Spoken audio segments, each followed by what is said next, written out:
Matapos ang isang nakakapreskong paliligo, mabilis na nagbihis si Adrian. Isinuot niya ang kanyang paboritong itim na long sleeve na tila nagpapahiwatig ng kanyang seryosong disposisyon ngayong araw. Tinornuhan niya ito ng isang eleganteng itim na singsing na lock design na nagbigay ng kakaibang karisma sa kanyang simpleng kasuotan. Sa tabi, nakahanda na rin ang kanyang make-and-tab na black shoes na tila sumasalamin sa kanyang determinasyon. Ngayon ang araw ng libing, isang araw na puno ng lungkot at misteryo. Ang dalawang matatandang ililibing ay tila naging bahagi ng kanilang pamilya, kahit pa hindi niya lubos na nauunawaan kung bakit ganoon na lamang ang koneksyon ng kanilang pamilya sa mga yumaong ito. Ang kanyang mga magulang mismo ang nangasiwa sa burol at pati na rin sa pagpapalibing ng mga labi ng matatanda. Ang pangyayaring ito ay biglaan at hindi inaasahan, isang trahedya na yumanig sa mundo ng mga tulad niyang tagapagmana ng negosyo. Isa siyang batang negosyante, ngunit ngayon, ang kanyang mundo ay tila na puno ng tanong at pag-aalinlangan. Ang mag-asawang Victor at ang kanyang asawa ay namatay sa isang kakilakilabot na aksidente sa sasakyan, at dahil dito, isang inosenteng batang babae ang naulila. Alam lamang ni Adrian ang mga pangunahing detalye, ngunit ang hindi niya maipaliwanag ay ang matinding epekto ng trahedyang ito sa kanilang pamilya, parang sila ang nawalan. Mama, bakit parang ang pamilya natin ang naging in charge sa lahat ng ito? Tanong niyang puno ng pagtataka habang nakatingin sa kanyang ina. Anak, ipapaliwanag namin sa tamang panahon. Sa ngayon, mas mabuting sunduin mo muna ang apo nila sa terminal ng bus. Paparating na sila kasama ang kanyang yaya, sagot ng kanyang ina, may bahid ng lungkot sa tinig. Habang pababa siya ng hagdanan, napansin niya ang dalagang si Sophie na nakaupo sa gilid, tahimik at tila malalim ang iniisip. Sa kanyang paningin, isa lamang itong 16 anyos na batang babae, ngunit hindi niya maiwasang makaramdam ng awa. Sa isang sulok ng kanyang puso, may kirot na hindi niya maipaliwanag. Siguro'y dahil sa kawalan nito ng mga mahal sa buhay. Ang mga magulang nito, na matagal nang hiwalay, ay parehong abala sa kani-kanilang bagong pamilya. Kaya nga raw naantala ng 2 linggo ang libing upang hintayin ang kanilang pagdating mula sa ibang bansa. Ngunit sa kabila ng lahat ng ito, isang tanong ang sumaghi sa kanyang isipan, kanino kaya titira ang batang ito, sa kanyang ama o ina? Adrian, mabutit bumaba ka na. Pakisamahan mo si Sophie sa sasakyan. Siya ang sasakay kasama mo, mahinahong utos ng kanyang ina. Oh, okay ma, mahina niyang tugon, halos walang gana. Ngunit nang makita niya ang dalaga na bahagyang ngumiti sa kanya, hindi niya maiwasang mapaarko ang kanyang kilay. Tumalikod siya at dumiretso palabas ng kanilang bahay. Tumungo siya sa parking area ng kanilang mansyon upang i-check ang sasakyang gagamitin. Pagdating niya roon, napansin niyang nakatitig si Sophie sa makina ng kanyang sasakyan. Wow, sabi nito, habang bumilog pa ang bibig sa paghanga. Bahagya pa itong yumuko upang masilip ang loob ng makina. Ano ba, lumayo ka nga dyan. Easy check ko pa ang mga fluid niyan, lalo na ang preno. Ayokong matulad tayo sa lolo't lola mo, pasinghal niyang sabi, ngunit may bahid ng pag-aalala sa kanyang tono. Napanguso naman ang dalaga at agad na umatras. Kuya, bakit ang sanggit mo? Tanong nito, puno ng inosenteng pagtataka. Huwag mo nga akong tawaging kuya. Naiirita ako, mahinang sanggal niya. Sige na nga, pero bakit? Di ba matanda ka naman na? Ayaw mo ba ng respeto? O baka naman may crush ka sa akin, kuya? Pabirong sabi nito, na tila naglalagay ng kakaibang tensyon sa pagitan nilang dalawa. Napailing na lamang si Adrian, ngunit sa loob-loob niya, hindi niya maipaliwanag kung bakit ang bawat kilos at salita ng dalaga ay tila tumatagos sa kanyang puso. Para bang napamulahan si Adrian sa pisngi, hindi dahil sa galit kundi sa pagkapahiya. Hindi niya akalaing magbibitiw ng ganoong pahayag si Sophie, isang dalagang tila inosente ngunit may kakaibang tapang sa pananalita. Napahawak siya sa kanyang bewang, habang ang isa pang kamay ay naitukod niya sa hood ng kotse. Napapalatak siya at napapailing-iling habang tinititigan ang dalaga. Ang bata mo pa, pero kung ano-ano na ang iniisip mo, ani Adrian, pilit na pinipigilan ang sariling mapaykan. Hindi ko alam kung matatawa ako o may inis sa'yo. Paano, kuya? Sagot ni Sophie na may bahid ng pang-aasar, sabay tawa ng mahina. Ang sanggit mo kasi, tapos ayaw mo pang magpatawag ng kuya. Si Kuya Ethan nga, okay lang sa kanya, Paano? Pareho kayong isip bata, sagot ni Adrian, na hindi naitago ang kanyang inis. Ayoko ngang magkaroon ng makulit na kapatid na tulad mo. Ang dami mong sinasabi, ang bata-bata mo pa. Ngunit bago pa niya matapos ang kanyang litanya, kinindatan siya ng dalaga, sabay pasok sa loob ng kotse. Yaya, tara na. Naiinis na si Mr. Sanggit, sigaw ni Sophie, habang tinatawag ang kanyang tagapag-alaga. Napailing na lang si Adrian. Talagang nakakasuya ang babaeng to, bulong niya sa sarili habang sinusundan ng masamang tingin ang dalaga. Ngunit sa likod ng kanyang inis, may kung anong kakaibang damdamin ang gumugulo sa kanya, isang halo ng pagkaawa at pagkasabik na hindi niya maipaliwanag. Pagdating nila sa Manila Memorial Park Cemetery, bumungad sa kanila ang seryosong tanawin ng mga puntod. Ang mga tao'y tahimik na nakikiramay habang ang mga labi ng mag-asawang Victor ay inihahatid sa kanilang huling hantungan. Si Sophie, na kanina patahimik sa biyahe, ay biglang humahagulhol sa harap ng puntod ng kanyang lolo at lola. Lolo, lola, sigaw nito, habang yakap-yakap ang malamig na marmol ng lapida. Ang kanyang luhay bumagsak ng walang patid, tila isang ilog ng kalungkutan na hindi mapigilan. Nakatayo lamang si Adrian sa di kalayuan, pinagmamasdan ang dalaga. Hindi niya alam kung paano siya magpapakonsuelo. Sa likod niya, narinig niya ang kanyang ina na nagsabing bantayan ang dalaga. Ngunit bakit nga ba siya nalang palagi? Bakit tila siya ang laging inuutusan para alalayan si Sophie? Hindi ba't may yaya naman ito? Sophie, umalis na ang lahat. Hindi ka pa ba tatayo dyan? Tanong niya, pilit na pinapakalma ang kanyang boses. Hindi ka pa ba tapos umiyak? Umalis ka na. Iwan mo na lang ako dito, sagot ni Sophie, habang patuloy na humihikbi. Ayokong iwan sila. Gusto kong manatili sa tabi nila. Napabuntong hininga si Adrian. Gusto mo iwan kita rito? Paano ka uuwi? At saka, paano ang mama at papa mo? Biglang tumigil si Sophie sa pag-iyak at bumaling kay Adrian, ang kanyang mga matay punong-puno ng hinanakit. Mama, papa, wala silang pakialam sa akin. Kaya nga kina lolo at lola ako lumaki, kasi sila na ang naging mga magulang ko. Ngayong wala na sila, ulila na ulit ako. Napailing si Adrian. Ulila, hindi ka ulila, may mga magulang ka pa rin. Ang ulila, yung wala na talagang magulang. Sophie, kailangan mong mag-move on.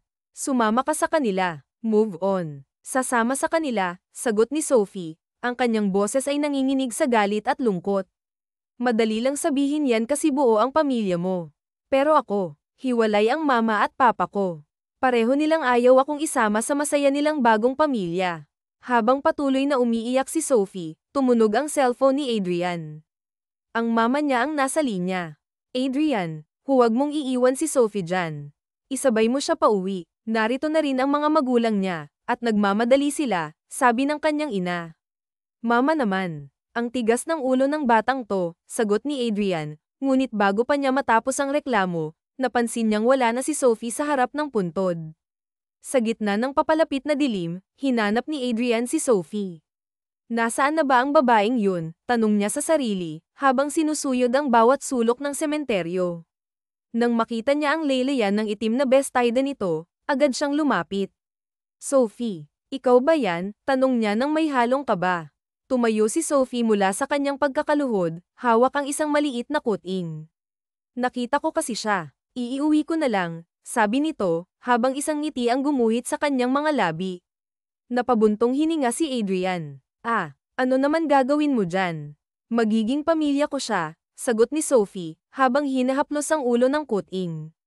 Sa sandaling iyon, napansin ni Adrian ang kakaibang tapang at lamang sa dalaga. Sa kabila ng lahat ng kanyang inis, hindi niya maiwasang humanga. Ano ka ba naman? Huwag mo nang iuwi yan. At saka isasakay mo pa sa kotse ko ang hayop na yan. Mariing sigaw ni Adrian, halatang hindi makapaniwala sa narinig. Ang kanyang mga matay nanlilisik, at ang kanyang boses ay puno ng pagkadismaya. Grabe ka naman, kuya.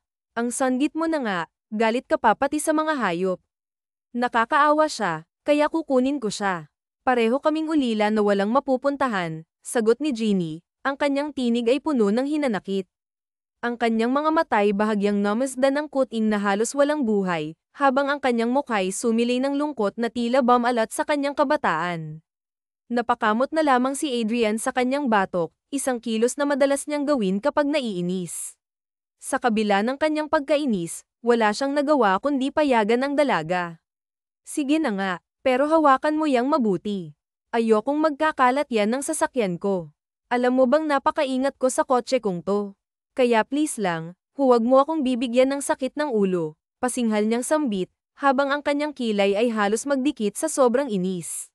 Tumango lamang si Jeannie, ngunit hindi nito napigil ang umirap at magmuso, tila nagpapakita ng pagbabalik ng kanyang pagkabata. Itinoon na lamang nito ang kanyang pansin sa kuting na tila nagdudulot sa kanya ng kakaibang init sa puso. Napansin iyon ni Adrian, kaya't hindi niya napigilan ang sarili na magtanong. Kanino ka nga ba sasama? Tanong niya, tila may halong pagtataka. Sasama, sagot ni Jeannie, ngunit halata sa kanyang tono na nagkukunwari itong hindi nauunawaan ang tanong. Sa mga magulang mo ba? Sa papa mo o sa mama mo? Muling usisa ni Adrian, habang pinagmamasdan ang dalaga. Napailing si Jeannie, at ang kanyang mga matay tila naglaho sa kawalan. Sino kaya sa kanila ang gusto akong kunin? O kaya naman, may gusto kayong kumuha sa akin, sagot niya, ang kanyang tinig ay puno ng pait at kawalang pag-asa. Mula noon, nanahimik si Jeannie, at tila ang buong mundo'y bumalat sa katahimikan. Napailing si Adrian habang pinagmamasdan ang dalaga. Sa kabila ng kanyang pagkainis, hindi niya maiwasang mapansin ang maturity ni Jeannie, kahit na ito'y 16 na taong gulang lamang. Sa likod ng kanyang pagiging makulit at pasaway, may isang malalim na sugat ang dalaga, isang sugat na dala ng kawalan ng tunay na pamilya. Nakakalungkot isipin na may mga magulang na kayang iwanan ang kanilang anak, ngunit iyon ang realidad na kailangan nilang harapin. Alam mo ba, kuya, yung mama at papa ko, nagpakasal daw sila kahit hindi nila mahal ang isa't isa. Siguro ganon ang nangyayari kung hindi mo mahal ang isang tao, no? Biglang sabi ni Jeannie, ang kanyang tinig ay puno ng lungkot. Hindi agad nakasagot si Adrian. Hindi niya alam kung paano sasagutin ang ganoong tanong, lalo pat hindi pa niya nararanasan ang magmahal o umibig tulad ng sa mga mag-asawa. Ikaw, Kuya Adrian, na-in-love ka na ba? Biglang tanong ni Jeannie, habang ang kanyang mga matay nakatitig sa kanya. Pasensya na, pero hindi kita masasagot. Hindi ko pa kasi na-experience ang ma-in-love. Pagka-graduate ko ng college, trabaho agad ang inatupag ko sa kumpanya namin, sagot ni Adrian, habang iniwas ang tingin sa dalaga. Ngunit nang muli siyang tumingin kay Jeannie, nakita niyang tumutulo na ang luha nito. Ang sakit na nararamdaman ng dalaga ay tila isang sibat na tumama sa kanyang puso. Alam mo, kuya, ayos lang ako. Sige na, Tara na para malaman ko na kung anong magiging kapalaran ko matapos mailibing ang mga nangangalaga sa akin.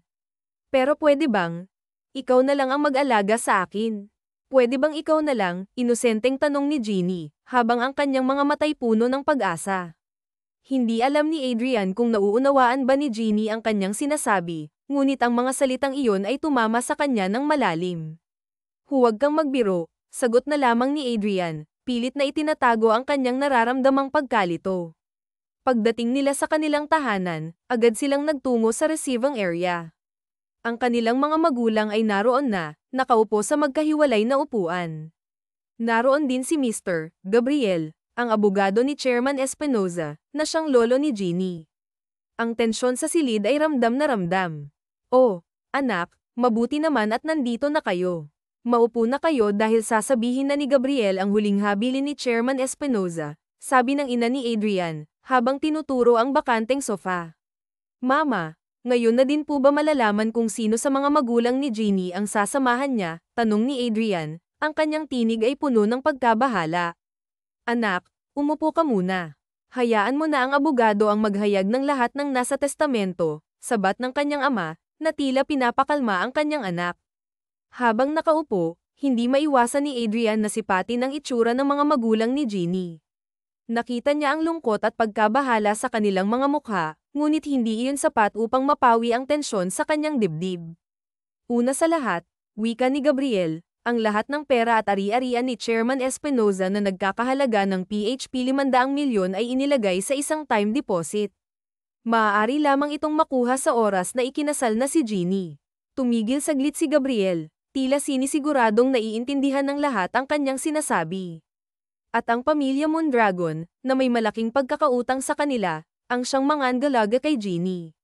Ngunit may kondisyon, kinakailangang mapang-asawa ni Ginny ang anak ng panganay na anak ng mga Mondragon.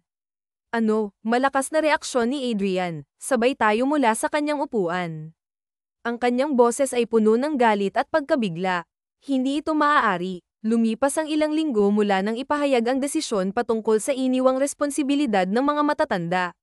Sa bawat araw na dumaan, naramdaman ni Ginny ang malamig na pag-iwas ni Adrian sa kanya. Ang binata na palaging nasa tabi niya, laging umaagapay, ngayon ay tila naglaho na parang bula.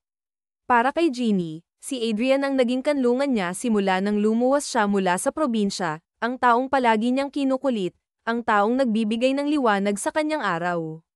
Ngunit ngayon, tila ang lahat ng iyon ay naglaho. Naisip niya, marahil alam na ni Adrian kung ano ang plano ng kanyang ina, kaya't pilit silang pinaglalapit. Ngunit sa halip na magdulot ito ng sigla, nagdulot lamang ito ng mas malalim na agwat sa pagitan nila. Adrian, tawag ni Ginny habang lumalapit, hawak ang isang lollipop na nakasubo pa sa kanyang bibig. Ang kanyang ngiti ay pilit na pinapakita ang kasiyahan, ngunit sa likod nito'y may bahid ng lungkot. Hi, kamusta ka na, Mr. Handsome? Bati niya na may pilit na sigla. Ngunit bago pa siya makalapit, biglang itinapat ni Adrian ang hose ng tubig sa kanya. Diyan ka lang, madiin nitong sabi, habang ang tubig mula sa hose ay unti-unting bumasa sa kanyang mga paa. Napaatras si Ginny, ngunit hindi nawala ang kanyang ngiti, kahit na ito'y halatang pilit. Ang sanggit mo naman, parang lalapitan ka lang, porke ba nalaman mong ako ang ipapakasal sa'yo? Ayaw mo na rin akong maging kaibigan? Tanong niya, na may halong pagtatampo. Ang kanyang mga matay tila nagmamakaawa, ngunit nanatiling matatag ang kanyang tono. Kaibigan, tingin mo ba pwede tayo sa status na yan? Malamig na sagot ni Adrian, habang ang kanyang mga matay seryosong nakatitig kay Ginny. Alam mo ba kung ilang taon na ako? Dagdag pa nito, na may bahagyang inis. Oo naman. Ano Nauutal niyang sagot, halatang hindi niya alam ang eksaktong edad ng binata. Para sa kanya, si Adrian ay mukhang nasa 20 anyos lamang. 27 na ako, 3 taon pa, 30 na ako. Ikaw, 19 ka pa lang noon, sagot ni Adrian, na para bang sinasabi niyang napakalaki ng agwat ng kanilang edad. Oh, ano naman, edi magpakasal tayo kapag 19 na ako. Wala namang masama doon. Ang pag-ibig, walang edad na tinitingnan, sagot ni Ginny, sabay ngiti ng ubod ng tamis. Ang kanyang mga matay kumikislap, tila umaasa na mababago niya ang isip ng binata. Ngunit pinatay ni Adrian ang hose at tiningnan siya ng seryoso. Ang kanyang mga matay puno ng bigat, at ang kanyang tinig ay malamig. Kung makapagsalita ka, parang alam mo na ang lahat. Ano? Akala mo lahat ng bagay laro lang. Simple lang dyan sa isip bata mong isipan, sagot niya, na may halong inis at awa. Tinangka niyang tumalikod, ngunit bago siya makalayo, narinig niya muli ang tinig ng dalaga. Bakit ba? Ano bang problema? Hindi lang naman tayo ang humaharap sa ganitong sitwasyon. Meron ngang iba, mukhang lolo na yung lalaki, pero okay lang dahil nagmamahalan sila, sagot ni Ginny, na tila pilit na ipinagtatanggol ang kanilang sitwasyon. Biglang napaharap si Adrian sa kanya, at sa isang iglap, lumapit ito ng mabilis. Ang kanyang mga kamay ay umangat at lumapag sa balikat ni Ginny. Ang kanyang mga matay puno ng emosyon, galit, pagkalito, at isang bagay na hindi maipaliwanag ni Ginny. Makinig ka, ang nangyayari sa iba, oo, tama ka, at okay lang yun sa kanila, pero ang kaibahan natin sa kanila, mahal nila ang isa't isa. Tayo. Mahal ba natin ang isa't isa? Mariing tanong nito sa kanya tsaka siya itinulak ng bahagya. Tila natauhan naman siya sa mga sinabi nito.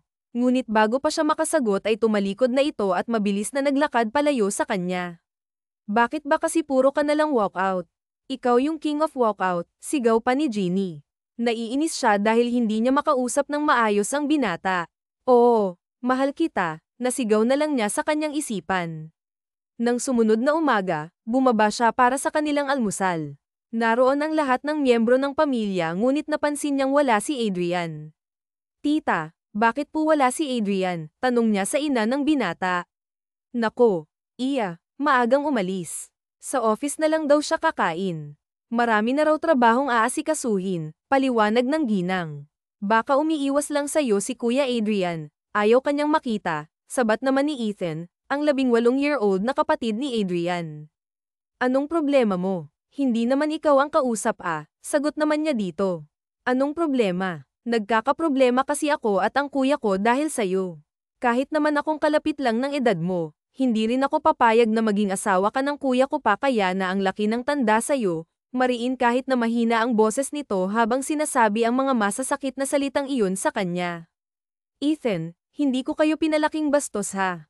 Ano naman pong kabastusan doon, pangangatwiran pa nito sa ina. Yang pagiging inconsiderate mo, sabat ng kanilang ama. Matalim itong tumingin sa anak na pangalawa. Okay lang po tito, tita, hindi ko naman po masisisi ang mga anak nyo kung magalit sila sa akin. Ako naman po talaga ang dahilan ng gulo. Kaya nga po ang gagawin ko na lang ay gagawa ng mga bagay na alam kong makakatulong, sabi na lang niya sa mga magulang ni Adrian ngunit seryosong nakatingin kay Ethan. Tumayo siya at nagpunta ng kusina. Naghanda siya ng mga ingredients at simulang magluto ng mga putaheng ulam niyang maaaring makain kahit na anong oras. Gumawa siya ng lunchbox para sa binatang si Adrian. Oy, ang sarap naman niyang niluluto mo. Para kanino ba yan? Tanong naman ng Yaya Martha niya. Nako, talagang masarap po ito, Yaya.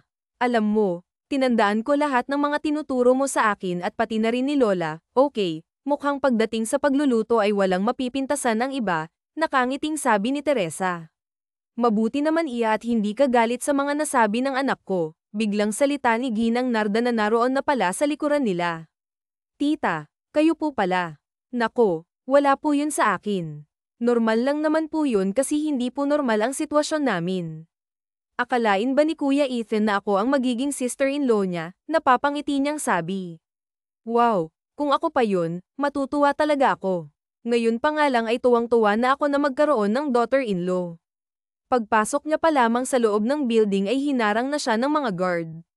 Excuse me, miss, saan ang punta mo? Bawal kasi ang menor dito, tanong at sabi ng gwardiya.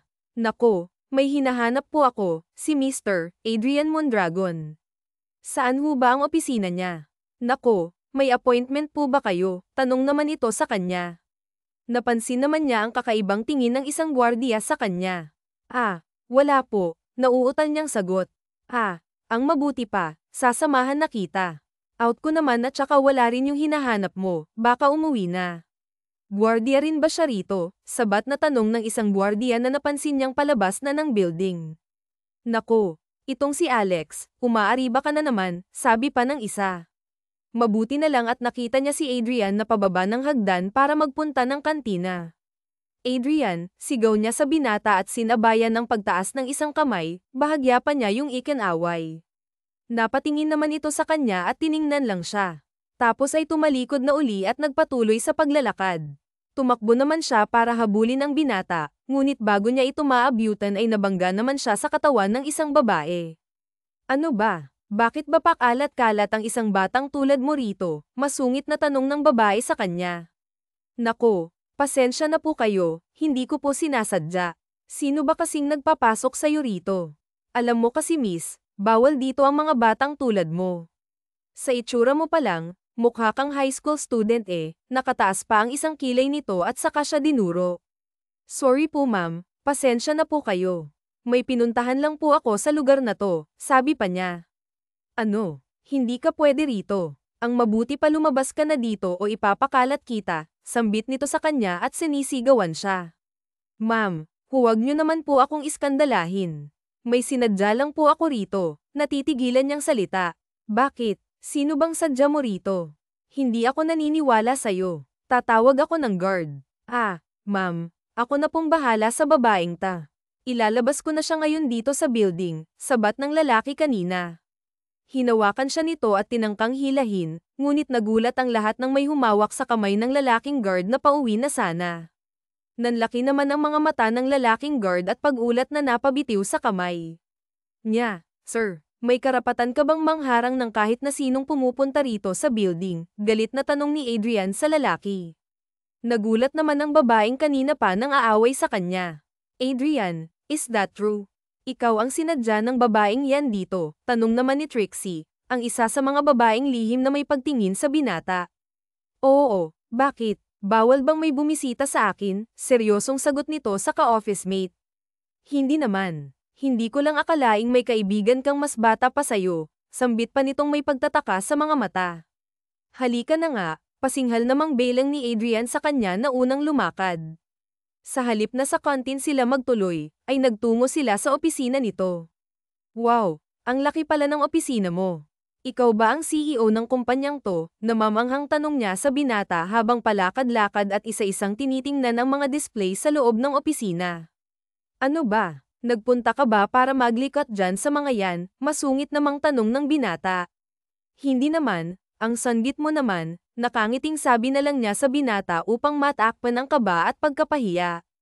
Hindi mo alam no na muntik ka nang mapahamak, ha? Walang kid-eyed na tanong niya sa binata. Ong lalaki kanina, muntik ka nang dalhin sa kung saan, mariing sambit ni Adrian.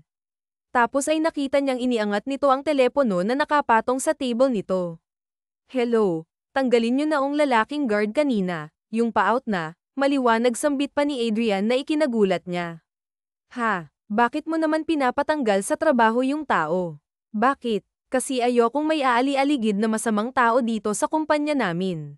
Ayokong dumating ong time na pagsisihan ko balang araw na hindi ako nakinig sa instinct ko. Ong tingin pa lang noon sa'yo, iba na, nakasimangot na sabi pa ni Adrian. Sa isang banda, parang kiniliti naman ang puso niya sa isiping ipinagtatanggol siya nito at pinangangalagaan. Napangiti naman siyang ibinaling ang tingin sa ibang direksyon ngunit hindi iyon nakaligtas sa paningin ni Adrian. Hoy, huwag mong bigyan ng kulay ang ginawa ko. Kahit sinong babae ang makita ko sa ganoong sitwasyon, ganoon pa rin ang gagawin ko. Ang mabuti pa, ipapahatid na kita sa driver at umuwi ka na, akma na namang iaangat nito ang ad ito ng telepono nang bigla niyang pigilan. Huwag muna. Kumain na muna tayo. Nagluto pa naman ako para sa'yo. Gusto ko kasing kasabay kang kumain. Sana naman pagbigyan mo na ako. Promise ko sa'yo lalayo na ako, hindi ko na uulitin pa to. Basta sabay lang tayong kumain ngayon, pakiusap niya sa binata. Pinagbigyan nga niya ang dalaga sa kahilingan nitong sabay silang kumain ng dala nitong pagkain. Ayaw man niya ngunit lihim siyang nagulat dahil sa sarap ng luto nito. Hindi niya akalain ang isang makulit at tila spoiled brat na tulad ni Sophie ay marunong magluto.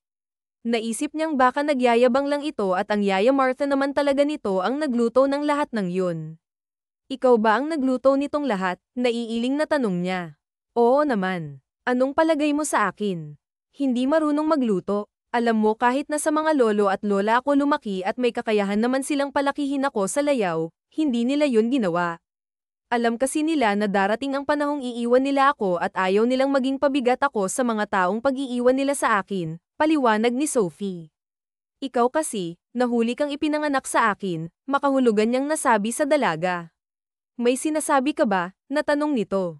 Wala, sabi ko kumain ka na lang dyan, tumingin na lang ito sa kanya at nagpatuloy na sila sa pagkain. Simula nang makilala niya si Sophie, walang tigil ang pangungulit nito sa kanya. Kahit pa nga namatayan nito ng lolo at lola, hindi niya nakitang nagpadala sa kalungkutan ang dalaga. Nakita man niyang umiyak ito, lalo na nang malaman nitong wala man lang ding tutol ang mga magulang nito na iwan siya sa pangangalaga nila, naroon pa rin ang ngiti sa mga labi nito at patuloy na lumalaban. Alam niyang itinatago lang nito sa likod ng mga ngiti ang kalungkutan. Doon niya napagtanto na kaawa-awa ang dalaga. Nire-reject ng mga magulang na wala ng mga taong tunay na nagmamahal, pero sa kabila ng lahat hindi niya nakita sa dalaga o narinig na magreklamo ito o nagalit sa naging sitwasyon nito. Ginawa rin naman nito ang lahat para maipakitang hindi ito pabigat sa kanilang pamilya. Isang buwan ang nakaraan nang mabalitaan niyang nag-enroll na ito sa isang university upang makapag-aral ulit. Kumuha ito ng kursong nursing. Nagsimula nang pumasok kamakailan lang. Ma, nasaan si Jeannie? Hindi ko pa siya nakikita simula nang makabalik ako galing sa business trip, wala sa loob niyang naitanong sa ina. Umaga noon at nag-aalmusal pa lang sila. Nako, hindi ba nagsabi sa'yo? Nag-enroll na siya at nasa school na siya sa mga oras na to, sagot ng mama niya. Kaya pala wala nang makulit sa buhay ko, naiiling na sabi niya sa kanyang sarili. Bakit, kuya, namimiss mo na ba yung makulit na si Sophie? Pabirong tanong naman ng kapatid niyang si Ethan. Ano? Hindi ah. Nagtataka lang ako, walang patakbo-takbo sa paligid. Alam ko kasing wala ong ginagawa kundi galugarin ang bawat sulok ng bahay, para tayong may maliit na bata rito, naiiling na sabi niya sabay binuklat ang newspaper na nasa tabi lang niya. Ma, si Papa at Kuya nagbabasa na naman ng newspaper habang nandito sa harap ng lamesa o, parang batang nagsumbong naman si Ethan sa ina. Samantalang hindi naman maalis sa isipan niya si Sophie. Dati kasi lahat ng ginagawa nito at nangyayari sa dalaga ay inireklamo. Bang magaling na yung kuting na alaga ko. Maghapon nga kaming naglalaro at tapos gumawa kami ni Yaya Martha ng masarap na turon at yun ang merienda namin. Sayang hindi ka nakatikim, saad pa ng dalaga sa kanya na minsan siya nitong dalawin sa library. Iyon yung panahong bago palang namamatay ang lolo at lola nito. Kahit na anong iwas niya sa dalaga ay makulit pa rin itong lumalapit sa kanya.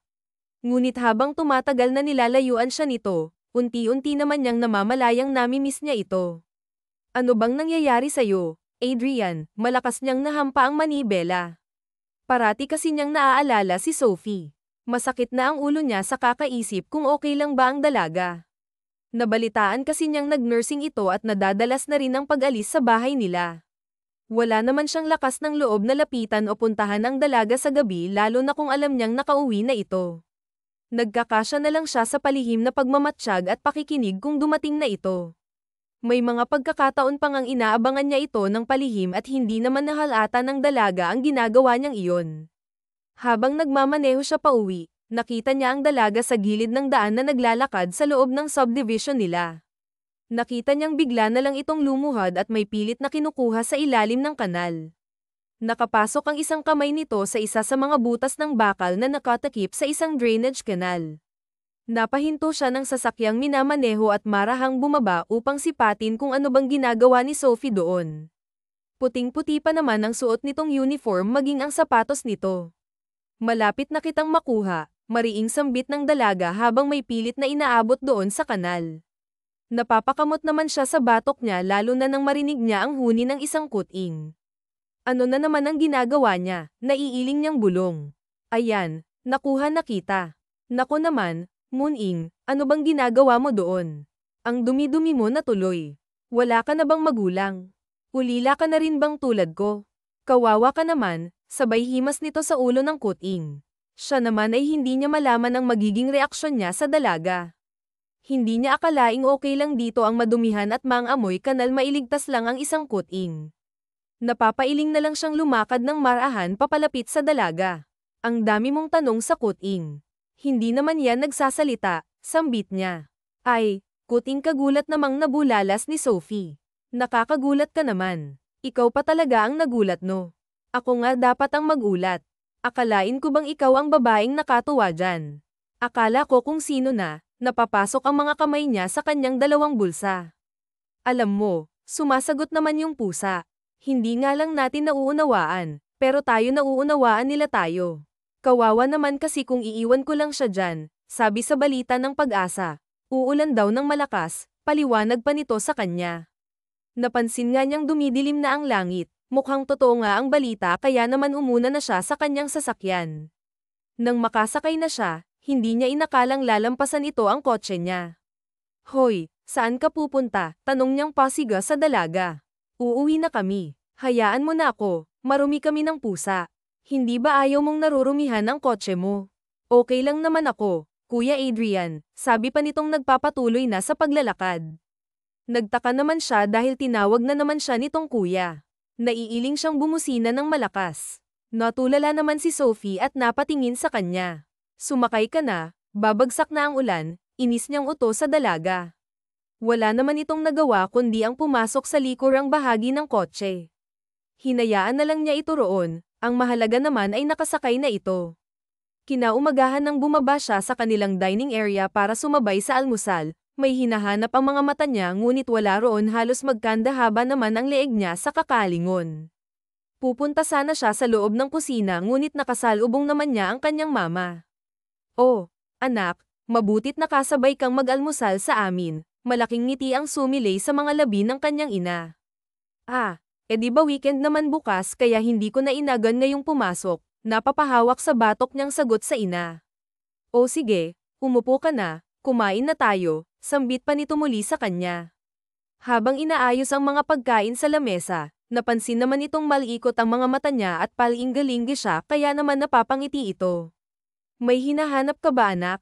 Po, wala ah. Sino naman pong hahanapin ko ma? Pagsisinungalin niya. Ah, akala ko kasi, nasabi na lang ng kanyang mama. Si Manang Martha po, hindi ko nakikita eh. Sa halay na itanong na lang niya, tila gusto niyang batukan ang kanyang sarili dahil sa naitanong niya. Ah, sinamahan si Sophie, sabi ko samahan dyan sa kababata mong si Nathan ong veterinaryo. May sakit kasi ang pasang nakuha niya kagabi. Ba't nag-aalala siya sa pusa hindi muna sila nag-almusal, nasabi niya sabay hatak ng upuan at padubog na umupo nang bigla namang bumukas ang screen ng main door nila at iniluwa noon ang dalaga. Nandito na po kami, tita, malakas ang tinig na salita ni Ginny. Minsan pa ay narinig na naman niya ang maingay nitong boses. Hindi niya alam kung bakit tila nabuhayan ang kanyang kalooban at tila sumaya rin ang pakiramdam niya. Ngunit nawalang bigla yun nang makita niyang may kasunod ito, si Nathan. Magandang umaga po, tita, tito. Uy, nandyan ka pala, Adrian, masayang sambit nito sa kanya. Tango lang ang isinagot niya sa kababatang si Nathan. Kumusta? Napadalaw ka yata, tanong naman ng papa niya sa binatang si Nathan. Hinatid ko lang si Ginny. Bumili kasi sila ng bahay ng pusa sa shop ko at ipavaksin rin kasi niya yung isang pusa, paliwanag ng doktora. Uy, bagay kayo, isang nurse at isang doktor, nangaasar naman na sambit ni Ethan. Okay yan, maiba naman, sabi pa nito sabay tayo at tumungo naman sa hagdan paakyat sa itaas ng kanilang bahay. Natapos na lang siyang kumain at lahat-lahat, hindi pa niya nakitang pumasok muli sa loob ng kabahayan ang dalawa na nasa bandang hardin kung saan inaayos ng mga itong magiging bahay ng pusa. Nakita niyang nag-uusap ang dalawa nang kunwari siyang pumunta ng garahe, kunwari may inaayos siya roon, ngunit ang totoo ay sinisipat niya rin kung ano ang ginagawa ng dalawa.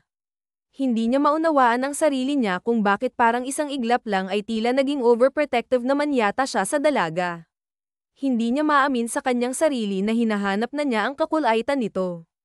Isang umaga, ninais niyang ihatid ito sa university na pinapasukan, kaya lang nalaman niyang maaga itong umalis dahil sa ilang research. Pag-uwi naman ito ay dumiretso ito sa klinik ni Nathan. Natutuwa raw itong makatulong sa binata sa pag-aalaga ng mga hayop. Lumipas pa ang ilang buwan at sem break na. Ang akala niya ay madalas na niyang maabyutan ito sa bahay at makakasabay sa almusal, ngunit nalaman naman niyang nag-apply ito bilang assistant nurse sa klinik ni Nathan. Ilang oras na siyang nakatayo sa labas ng gate ng kanilang bahay. Palakad-lakad siya roon habang nakapamulsa ang isang kamay niya. Panay ang dukot niya ng cellphone niya para tingnan kung may text o tawag ito. Maging ang oras ay tinitingnan rin niya. Bakit ang tagal niyang umuwi? Magsyam na ng gabi, galit niyang sambit sa sarili. Nang makita niya ang sasakyan ni Nathan na paparating ay nagpanggap siyang may kausap sa telepono. Nang makahinto ito ay agad na bumaba at pinagbuksan si Ginny ng pintuan. Salamat, nag-abala ka pa, Nathan, matamis ang pagkakangiti sabi ni Ginny. Bakit ngayon ka lang? 10 oras ng gabi ka na pala umuuwi, mahimig galit na sabi niya. Nagulat naman ang dalawa dahil sa tila pag-alit niyang tanong. Ah, pasensya ka na, Adrian. Nakiusap kasi ako sa kanya na samahan ako sa reunion natin. Wala kasi akong kadate kaya pinakiusapan ko muna si Ginny, sambit nito. Ano? Sinama mo siya roon? Ipinakilala mong kadate mo. Hindi mo ba alam na minor siya? Napapahawak sa bewang na sabi ni Adrian. Hindi. Akala ko nasa 18 na si Ginny. Sorry, pare, hindi ko rin naman alam, sabi naman ni Nathan. Okay lang, Nathan. Mag-17 na rin naman ako sa susunod na buwan, hindi naman na ako masyadong bata at saka hindi naman nila alam kasi nga wala sa itsura ko yun, ba? Napapangiti pa niyang sabi sa binatang doktora. So ngayon, alam mo na, kaya hindi na siya pwedeng magtrabaho sa iyo mula ngayon ha. Bakit naman? Pinayagan naman ako ni na tita at tito pagpoprotesta nito sa kanya. Ako ang masusunod, naiinis pa niyang sagot sa dalaga. Pare, hindi naman yata pwede ang sinasabi mo, sabat ni Nathan. At bakit hindi? Galit at nakakunot ang noon niyang tanong sa kababata. Hindi mo ba alam na ako ang in charge sa babaeng yan? Ako lang naman ang fiancé niya at kapag dumating ang tamang edad niya, Magpapakasal na kami, galit niyang sabi sa doktor sabay hila sa kamay ni Jeannie papasok sa loob ng bakura nila. Naiiling na lang na sinundan nila ng tingin ng doktor tapos ay tumunog ang cellphone nito at may kinausap doon. Hello? Oo, umamin na nga. Galit nga sabi pa ng doktor sa kabilang linya. Mabilis naman siyang hila-hila ni Adrian. Hindi niya maintindihan sa binata kung bakit ganun na lang ang galit nito sa kanya. Bakit ba? Mabilis niyang binawi ang isang kamay niya na mahigpit nitong hawak. Bakit hindi ka man lang nagte-text sa akin o tumatawag man lang kahit sa landline dito? Hindi ka man lang nagsasabing gagabihin ka pala, nakapamewang pang tanong nito. Nag-text ako kina tita at tumawag si Nathan, pumayag si tita. Ano bang problema mo? So anong gusto mo? Konsintihin kita. Ganitong oras ka umuuwi kasama mo yung lalaking yun.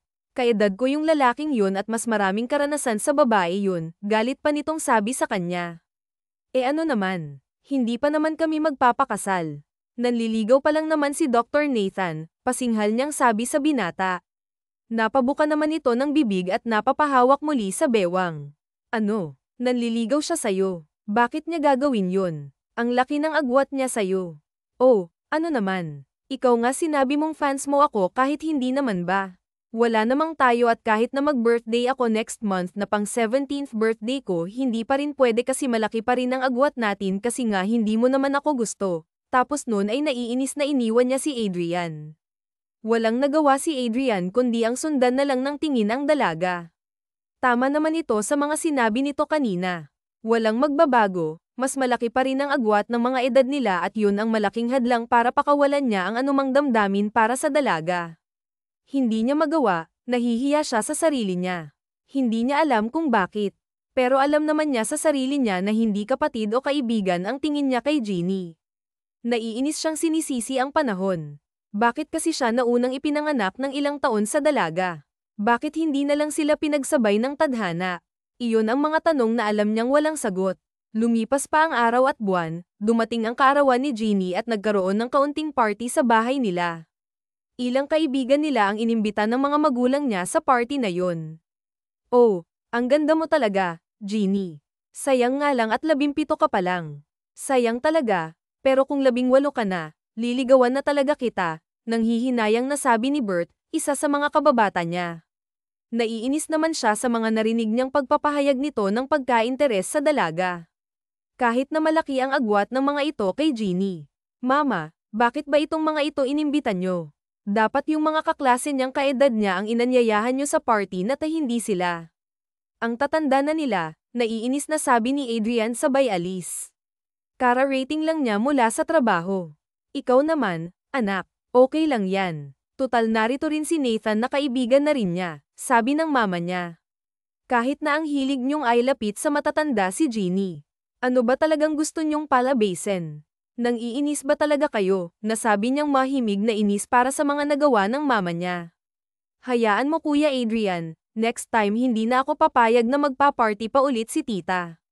Nakakahiya naman pala sa'yo, hindi iya. Wala naman ito, kaunting kasayahan lang ito tsaka madalang namang may bumibisita rito sa bahay natin, pang-aalo pa ng kanyang mama sa dalaga ngunit hindi niya na yun pinansin pa. Nagpatuloy siyang umakyat papaitaas ng kanyang silid. Nakasalubong niya si Ethan na kanyang nakababatang kapatid. Oy, kuya, tawag nito sa kanya. Napahinto naman siya bago tuluyang buksan ang pintuan ng kwarto niya. Bakit? Masyado ka nang nahahalata. Halatang halata, sambit pa nito. Ano? Naguguluhan niyang tanong. Masyadong maganda si Jeannie, kuya. Baka mamaya maabakan siya ng iba bago mo pa masabi ang tunay mong nararamdaman. Mahal mo naman ba? Kaya ipagtapat mo na sa kanya bago pa niya maisipang sagutin yung doktor na nanliligaw sa kanya. Di sagutin niya mas lalo lang niyang pinatunayan kung sino siya sa akin, sabay pasok niya sa loob ng silid. Hindi niya alam na naroon pala sa may hagdan si Jeannie at narinig nito ang mga sinasabi niya. Narinig mo yun, napangisi na lang si Ethan habang bumababa sa hagdan. Hindi naman napigilan ni Jeannie ang sarili. Kinatok niya ang silid ng binata. Malakas na katok ang ginawa niya ilang minuto bago nito binuksan ang pinto. Anong kailangan mo? Nagugulat niyang tanong ngunit hindi niya yun ipinahalata. Sabihin mo na sa akin, sambit nito na nakatingin sa mga mata niya. Ang alin, napapahawak sa batok niyang pilit na iniiwasan ang mga mata ni Jeannie. Sabihin mo sa akin na hindi mo ako gusto. Kapag sinabi mo, matatahimik na ako, matatahimik ka na rin.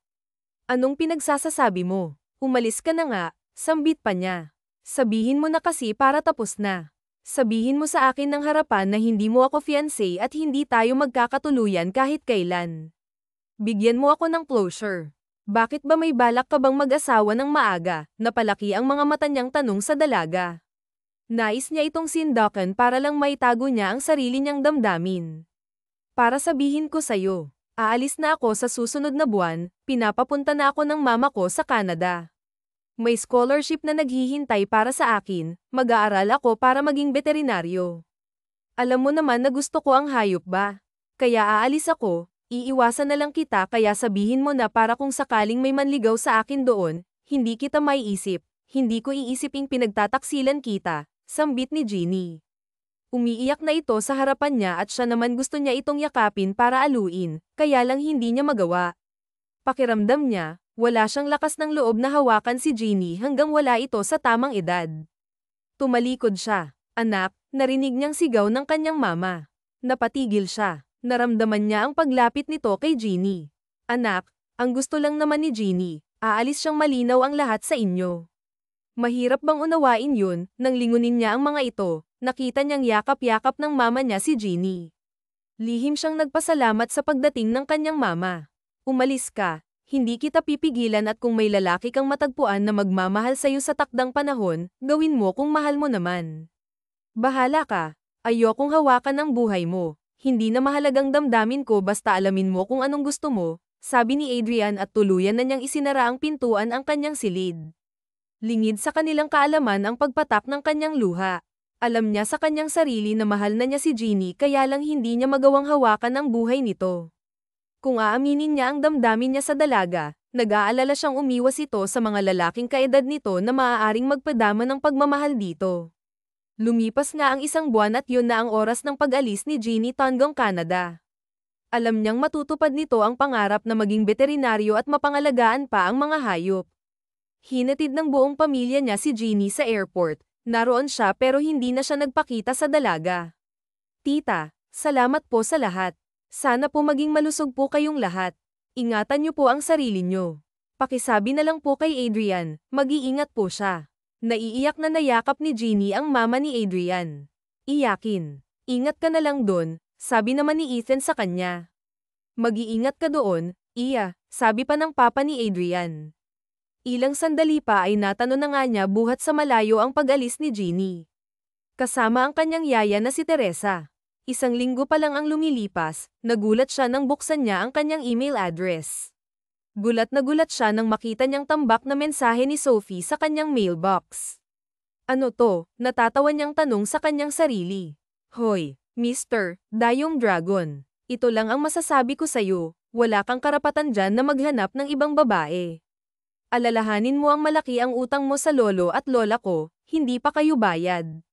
Kapag hindi mo ako pinakasalan, sabi ni Jeannie sa email. May kalaki pa yung larawan na nakakunot ang noo nito at salubong ang mga kilay.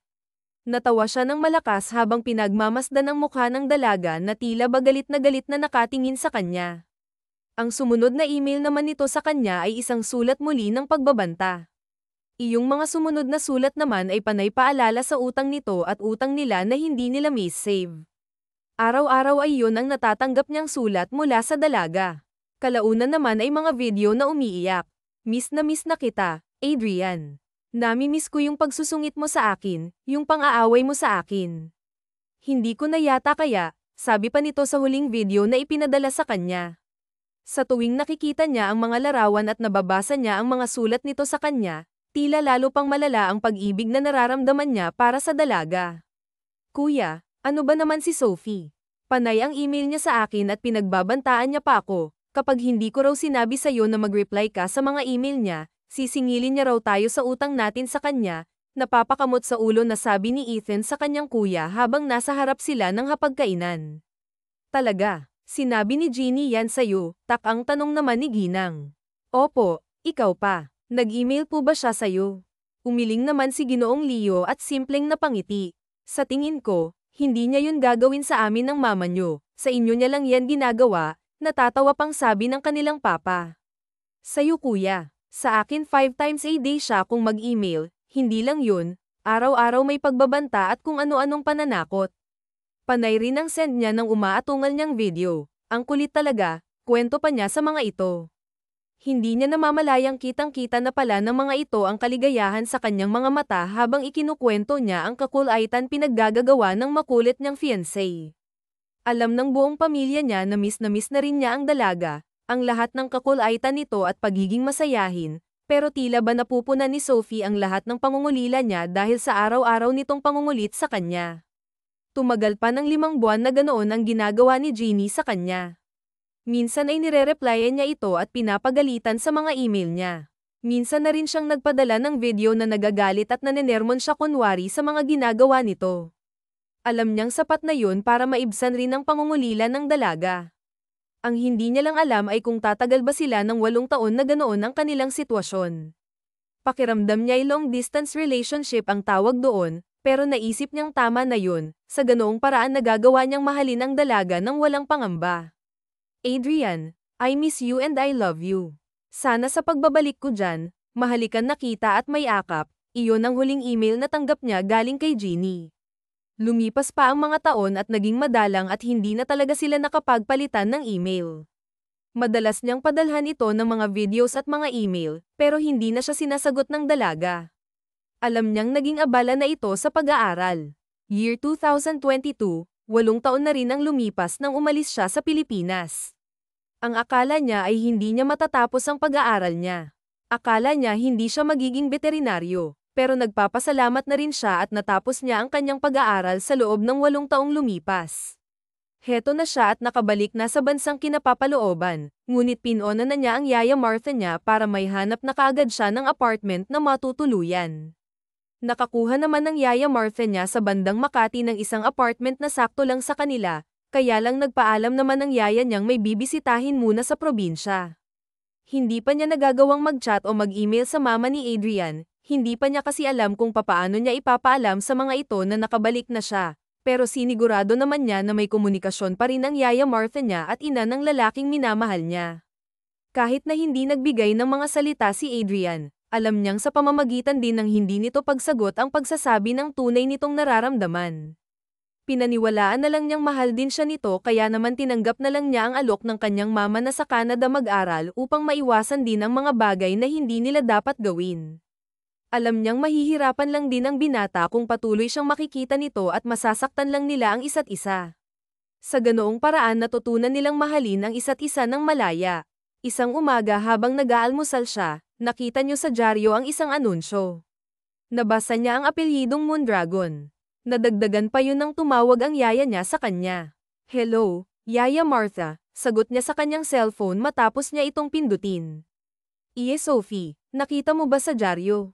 Ikakasal na si Adrian. May pag-hysterical nitong sabi. Ho, oo nga po, may nabasa ako dito sa dyaryo tsaka sa internet po, may Mondragon nga pong ikakasal pero si Adrian po ba yun yaya? Nautal-yutal pa niyang tanong sa kanyang yaya. Ay nako, sigurado yan iya. Pumunta ka na at pigilan mo ang kasal.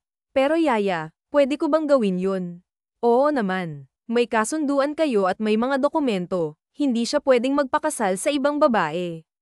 Bakit kasi hindi ka pa dumiretso sa bahay nila ayan tuloy ikakasal na siya mamaya na yan, mga 4:00 ng hapon. Dahil sa naguguluhang isipan, hindi na niya nagawa pang basahin ang mga artikulo sa dyaryo at internet. Dali-dali na siyang naligo at nagbihis, nagsuot lang siya ng puting bistayda, dinala ang shoulder bag niya at mabilis na pumara ng taxi. Manong, sa Binondo Church po tayo. Pakibilis lang po, may pipigilan akong kasal, sambit pa niya sa driver. Nang makarating siya sa harap ng Binondo the Church, nakita nga niya ang magarang dekorasyon ng simbahan kung saan mayroon ngang nagaganap na kasalan, pero hindi niya tiyak kung nagsisimula na. Napatingin siya sa wristwatch na suot niya sa kanyang kaliwang kamay. Bakit ang aga naman yatang nagsimula? 3:00 pa lang naman ng hapon kanyang tanong sa kanyang sarili. Nakita niyang nagsisimula ng magmisa ang pari habang naroon na sa harap ng altar ang bride and groom. Pinag-iisipan niya pa kung papasok ba siya sa loob ng simbahan at mag-iiskandalo at magsisisigaw roon, pero hindi niya kayang makitang ikinakasal na si Adrian sa ibang babae. Hindi siya papayag. Nakita niya rin ang lahat ng mga bisita nakaupo na ang lahat sa mga upuan. Walang nakakakita sa kanya dahil nasa likuran lamang siya. Naluluha at naiiyak siyang tumingin na lamang habang nagsasalita ng pare ipinapaliwanag na nito ang kasal. Nakita ni Rin na nagbabatuhan na ng vow nila ang dalawang ikakasal. Gusto niyang sumigaw, gusto niyang magwala at patigilin ng kasala. Gusto niyang sabihin ang mga salitang iyon, pero tila nalunok niya ang kanyang dila at napako na ang kanyang mga paa sa kanyang kinatatayuan. Adrian, mahal kita, sigaw ng kanyang isipan. Iyon lang at tumalikod na siya patakbo na siyang aalis dahil ayaw na niyang makita pa ang pagdidikit ng mga labi ng mga ito sa isa't isa. Habang papatakbo siya ay nabangga naman niya ang isang lalaki. Hindi niya namalayan dahil nakayuko siya. Sorry, nasabi niya, hilam ang kanyang mga mata at nagsikap na makaalis na. Sophie, gulat na sambit nito. Sophie, kailan ka pa dumating? Ang tanong ng lalaki nang mahawakan siya nito. Bitawan mo ako, kailangan ko nang umalis, sabi niya nang hindi tinitingnan ng mukha ng lalaking kausap. Jeannie, ano ba? Hindi mo ba ako nakikilala? Paano mo nalamang kasal ngayon ni Ethan? Doon pa lang siya tila natauhan. Natulala siyang napatingin sa lalaki at napagtantong nga niyang si Adrian ito, hindi niya nakilala dahil sa tinubuan na ito ng bigete at may manipis ding balbas. Mabilis siyang niyakap ni Adrian. Sophie, I miss you so much, mariing sambit ni Adrian habang yakap siya nito. Adrian, sabi rin niya at doon na nga bumuhos ang mga luha na kanina pa niya pinipigilang tumulo. Malayang damaloy ang mga yun sa kanyang mga pisngi. Akala ko ikaw ang kinakasal, nasabi pa niya habang yakap pa rin siya ng binata. Bakit hindi mo sinabing uuwi ka na pala? Sana man lang ay sinundo kita, sabi pa ni Adrian nang mahiwalay sila saglit. Hindi makapaniwala na hinahaplos ang dalawang pisngi niya. Nagulat pa sila nang marinig nila ang malakas na palakpakan sa kanilang paligid. Mabuti naman Ate Jeannie at umuwi ka na, masayang sabi ni Ethan na tinawag siya ng ate kahit na mas matanda pa ito sa kanya. Ano? Ate bakit mo naluluha pa rin niyang tanong sa nakababatang kapatid ni Adrian? Oo ate. Atin nakita dahil malapit na kayong ikasal ng kuya ko. Tingnan mo nga siya hindi na yun makapaghintay pa, sabi pa ni Ethan at nagtawanan na silang lahat. Matapos ang kasal ni Ethan, ang kasal naman nila ni Sophie ang kanilang pinaghandaan. Para sa kanya, hindi na niya dapat pang patagilan ang kanilang kasal. Sabik na siyang makasal sila dahil matagal siyang nangulila sa dalaga. Simple at garden wedding ang naging kasal nila ni Sophie tulad ng gusto nito. Hindi na nila ninais ng napakalaking kasalan dahil ang nais nila ay agad nang makapagsimula ng bagong buhay na sila lang dalawa ang magkasama, isang buhay na kasama ang kanyang minamahal na si. Ikaw ha, bakit hindi ka pa nag-asawa? Hinintay mo pa talaga ako. Paano kung hindi na ako nakabalik? Nangaasar pa niyang tanong sa asawa. Ikaw pa, hindi babalik, patay na patay ka kaya sa akin, sabi rin niya sa asawa habang nakayakap ang dalawa niyang kamay sa bewang nito. Naroon sila sa balkonahe ng hotel sa lugar kung saan nila napiling mag-honeymoon. Ah, talaga, ako palang patay na patay ha. Sino kayang email ng email kahit hindi ko sinasagot ang mga email niya, sabi pa ni Jeannie. Ikaw naman ang nangunang mangulit sa email Takot ko lang na bigla kang umuwi at hindi mo natapusin ang pag-aaral mo, sagot pa niya nang hindi inaalis ang mga kamay sa bewang ng kanyang asawa. Nagulat pa siya nang humarap ito sa kanya at hawakan ang kanyang mga pisngi. Itong mukhang to miss na miss ko, kahit na wala tayong masayang alaala nung umalis ako, kahit na hindi mo man lang ako hinatid, sabi pa ni Sophie habang naiiyak na naman. Nandun ako. Hindi lang ako nagpakita sa'yo kasi baka hindi ka tumuloy, pagtatapat niya. Mahal mo pala ako, bakit mo pa ako pinaalis? Paano na lang kung may nakita akong iba doon? Paano kung ipinagpalit kita sa iba, may panunumbat pa itong tanong. Hayaan mo na yun, nandito ka at magkasama tayo. Ayokong balikan ang malungkot nating alaala. Tsaka okay lang yun, kung hindi ka umalis, baka magkasala pa ako. Sambit nito sa kanya sabay hinapit nito ang bewang niya at mariin siyang hinalikan.